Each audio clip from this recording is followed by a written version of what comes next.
While working with dates, a common calculation is number of working days within a date range.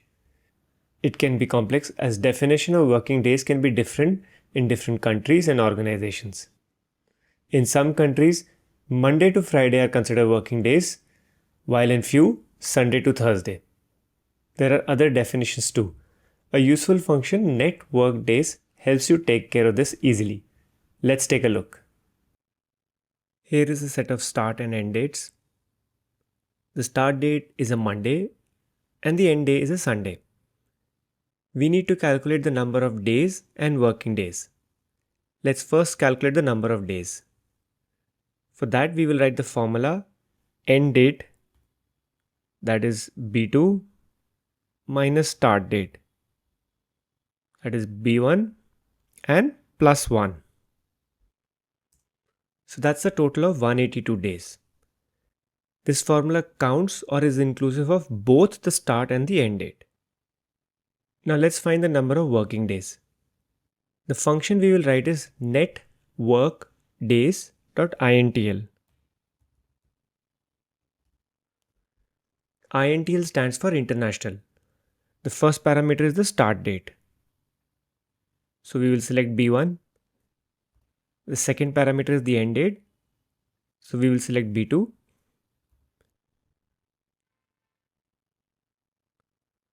In the third parameter, it asks us to define the weekend. So as you'll see, there are 17 combinations of weekends that are given and you can select one which suits your need. I will write one here to indicate that both Saturday and Sunday are considered as the weekend. And Excel tells that there are 130 working days. Now if I change the weekend definition, let's say to 11, which means only Sunday is considered as the weekend,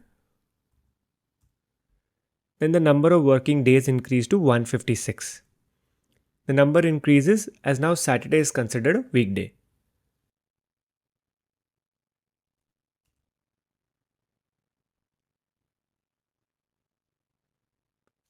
So far, we've done our calculations without accounting for holidays. The formula, of course, lets you provide details of holidays too. As you'll see, the fourth parameter is where we can provide holiday details.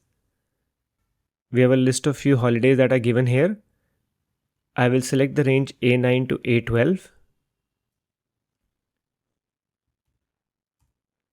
The number of working days reduced from 156 to 153.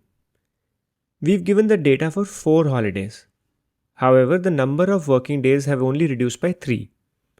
This is because the second holiday falls on a Sunday, which has already been omitted in the calculation of working days. Therefore, the total number of working days only reduced by 3.